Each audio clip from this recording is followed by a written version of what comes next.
Welcome to the Deep Dive. We're the kind of show that loves digging through stories, finding those surprising connections and the aha moments. Exactly. And today, we've got a really compelling one. We're doing a deep dive into John Lennon's solo years. Mm-hmm. It's a complex time, from that post-Beatles rebirth, his activism, the personal stuff, and, well, the tragic end. We've looked at biographies, articles, interviews. A lot of material. Yeah, and we want to unpack what really defined that final decade for him. It's quite a story. I mean, think about it. The Beatles were just colossal, forging a new identity after that. It must have been, well, incredibly daunting. Yeah, the whole world to him is Beatle John. How do you even start again? Exactly. But he didn't just ease into it, did he? He sort of exploded out of the gate. Right. Right at the start of 1970, Paul announces the split. And bam. And almost straight away, Lennon teams up with Phil Spector and gets this single, Instant Karma, We All Shine On. Written, recorded, released, all in, 10 days? Just 10 days in February 70. It's pretty remarkable speed, especially, compared to some of the later Beatles sessions. Right. And the lineup for the Plastic Ono Band on that track, it was pretty stacked. Billy Preston on keys. Who just worked with the Beatles. Exactly. Mm-hmm. Klaus Voormann on bass. Alan White drumming. George Harrison involved too. And Spector's production, usually that big wall of sound. Yeah. Here, it was actually quite sparse. It let Lennon's voice really cut through. And that chorus, We All Shine On, it's so catchy, almost like a pub sing-along, got him straight into the top 10. A real statement piece. It felt urgent, yeah. And then he went even deeper, didn't he? Later that spring, he and Yoko went off to L.A. For that primal scream therapy with Dr. Arthur Yanoff. Right. Can you explain that a bit for people who might not know? Sure. It's therapy focused on releasing deep-seated psychological pain, basically through, screaming. Yeah. Letting it all out. And it had a massive influence on his first proper solo album, John Lennon Plastic Ono Band, which came out that December. It's often described as, incredibly painful, dark, honest, but also kind of uplifting in the end. It really makes you think about that link between an artist's struggles and their work. Definitely. Take the opening track, Mother. It's this really raw, personal song about his parents. The lyrics, Mother, you had me, but I never had you. Father, you left me, but I never left you. You can just hear the anguish. So powerful. Yeah, and it's telling, isn't it, that that song wasn't a hit single, even though there were more maybe commercially friendly tracks like Love on the same record. The audience wasn't quite ready for that level of rawness, maybe? Perhaps, or maybe the label wasn't. And then there's God, the centerpiece. Oh, yeah, that caused a stir. Didn't it just declaring he didn't believe in magic, the Bible, Elvis, Jesus, and the Beatles? Especially the Beatles. Saying the dream is over. I mean, this is the guy who once had to apologize for saying the Beatles were bigger than Jesus. It was a huge shift from Beatle John to just John. Outspoken, free. A total transformation. I felt like an exorcism artistically. And he did that massive Rolling Stone interview around the same time, didn't he? 2 parts. Yeah, brutally honest, talking about drug use, being unhappy as a Beatle, just laying it all bare. An unfiltered look right as he was shedding that skin. So with all that out there, the activist side really started coming through. March 71, he drops Power to the People. A real marching anthem. Quite strident, almost over the top, aimed at left-wing politics. It nearly hit the top 10 here in the U.S. Did better in the UK, though, number 6. Yeah. Definitely pointed towards where he was heading politically. And that political side really ramped up when they moved to New York. They started hanging out with radicals like Abby Hoffman and Jerry Rubin. I think they met after a gig with Frank Zappa. Lennon said something like he was pretty movable as an artist, got off the plane, and boom, he was involved. By late 71, he was deep into anti-Vietnam War protests. Which didn't exactly make him popular with the U.S. government. Not at all. We'll get to that. But out of all this came, well, imagine, fall of 71, many call it his second masterpiece.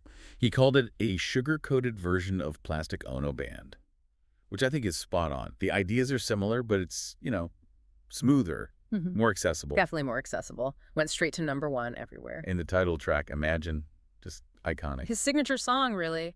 That simple piano, the utopian vision. Imagine all the people living life in peace. Beautiful. And the lyrics we know now were heavily inspired by Yoko's art book, Grapefruit. He didn't credit her initially, though, did he? No, not officially until 2017. He admitted later he was a bit macho about it back then. But the album wasn't all sweetness and light. You had gorgeous ballads like Jealous Guy and Oh My Love. But you also had How Do You Sleep? Mm-hmm. which was not subtle. No, not at all. A direct, pretty vicious swipe at Paul McCartney. And George Harrison playing that biting slide guitar on it too shows those tensions were definitely still simmering. Yeah, clearly. And then, to cap off 71, they released Happy Xmas, War is Over. The Christmas classic. Produced with Spector again, full wall of sound, the choir, a powerful anti-war statement wrapped up as a holiday song. Still hear it every year, don't you? You really do. But things started getting pretty turbulent for Lennon after that, didn't they? Battles, breakups, the whole Lost Weekend thing. Yeah, things took a turn. Early 72, you get this secret memo from Senator Strom Thurmond. The Republican senator. Right, sent to the White House, basically suggesting Lennon should be deported, held it a strategic countermeasure. He thought Lennon was tied up with radicals planning protests around the Republican convention. So it was politically motivated. Lennon certainly thought so. The official reason given was an old cannabis bust from '68 back in England. But Lennon always maintained, and documents proved him right, that it was really about his anti-war activism. Even Ringo spoke out for him. Yeah, Ringo asked basically, isn't it time to stop this silliness and give John his visa? But that fight dragged on for years. And right in the middle of that mess, he releases Some Time in New York City, the double album. Oh boy, yeah. That one didn't land well. By all accounts, a pretty big failure, musically, critically, sales-wise. Yeah, it was this sprawling, kind of heavy-handed political album. Songs about Angela Davis, Irish massacres, women's lib. Lennon himself said later his activism almost ruined his work then, turned it into journalism, not poetry. Ouch. It barely cracked the top 50 in the U.S. Only track people really remember is maybe New York City. It's a real lesson, isn't it? Walking that line between passion and, well, being preachy. Yeah. And then his personal life took a hit, too. Yeah. Late 73, he and Yoko separated. Mm-hmm. It sounds like the pressure was just immense. The immigration fight, Yoko feeling she'd lost her own artistic identity, constantly being blamed for the Beatles breakup. The Dragon Lady tag. Right. And just being together constantly for almost 5 years. Apparently, it was actually Yoko who suggested he start a relationship with their assistant, May Pang. That's always seemed like such a surprising detail. It is. And that kicked off what Lennon called his lost weekend, which wasn't just a weekend, obviously. Yeah, he was like 18 months, mostly in L.A. with May Pang. Yeah, lots of drinking, getting into trouble with buddies like Harry Nilsson, Keith Moon. Classic rock star chaos, really. But somehow, in the midst of all that, he puts out Mind Games in November 73. Yeah, which felt like a bit of a return to form after the Sometime album. More Imagine-like, less political. It had some great tracks. The title song, Mind Games, with that line, Love is the Answer. Mm-hmm. And Out the Blue, which was clearly a love song for Yoko, even though they were separated. It did better, too, chart-wise, top 10 in the U.S. But those rock and roll sessions he started with Spector around then, legendary disaster. Tell us about that. Chaos, drunkenness, out-of-tune singing, general mayhem. Spector apparently disappeared with the master tapes at one point. The whole thing was shelved for a couple of years. A real psychodrama. Wow.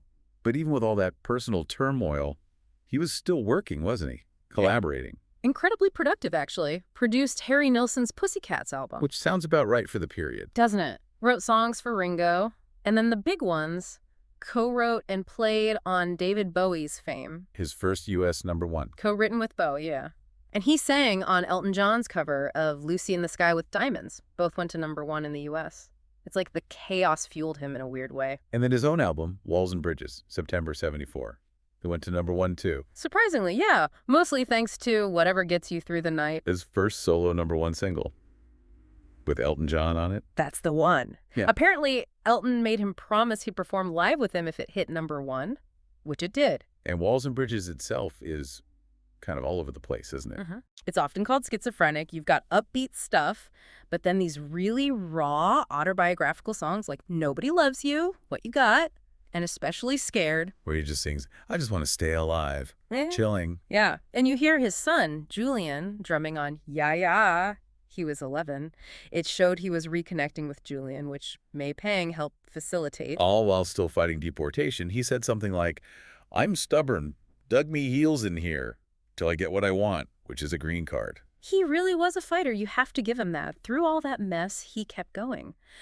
And that stubbornness, it kind of paid off eventually, leading into a much calmer period. Yeah, the whole house husband years chapter, Yeah. which is fascinating in itself. It really starts with that Elton John concert, doesn't it? The one Elton made him do, November Yeah. 74. That's right, Madison Square Garden. It turned out to be his last major concert appearance. And backstage. Yoko showed up. Surprise visit. Yeah. And that apparently started their reconciliation. By early 75, they were back together. Lennon said later the separation just was not a success. And then came the really happy news. Yoko was pregnant. Amazing. And around that time, the rock and roll album finally came out, right? Yeah. February 75. It did. The one from those chaotic Spectre sessions, it was a real mixed bag. Some tracks, the Spectre ones, are described as turgid and murky. Not good. No. But the ones Lennon re-recorded later in New York were much better. Fun, respectful covers of old rock and roll tunes he loved, like Stand By Me, that was a decent hit, top 20. So it kind of closed that messy chapter. And you see him seeming more at ease with his past around then. Definitely. Like at the Grammy Awards in March 75, Art Garfunkel was presenting, and Lennon joked about a Beatles reunion, asking where's Linda for Paul. Just having a bit of fun with it. Yeah, and he told a French interviewer that year that Beatles records can stand up in any period. It's the songs. It felt like he was finally making peace with that massive legacy. Which must have been freeing. Hugely. And then the biggest change, the real start of that domestic period, was October 9th, 1975. Its 35th birthday. And the day his son, Sean Taro Ono Lennon, was born. This was huge for them. They'd had difficulties before, and it led to John making this massive decision. To just stop, retire from music. For 5 years, he decided he wanted to be a house husband, stay home at the Dakota, raise Sean, and by all accounts, those next 5 years were probably the happiest, most fulfilling of his life, out of the spotlight, just being a dad. A really unexpected turn. Yeah. And during those quiet years, he developed this thing with the number 9. Ah, yes, the number 9 obsession. It's quite intriguing. Tell us about it. It popped up everywhere for him. It really did. He was born October 9th. His childhood home was 9 Newcastle Road, Liverpool. Okay. There's Revolution 9 on the White Album, the Beatles' 9th studio album. His own song, Number 9 Dream, was on his 9th solo album, Walls and Bridges. Wow. The bus he took in Liverpool, number 72, 7 plus 2 is 9. Brian Epstein signed the Beatles' management contract on November 9th. It goes on. Even his death. Well, yeah. Yeah. He died December 8th in New York, but because of the time difference, it was already December 9th in England. That's eerie.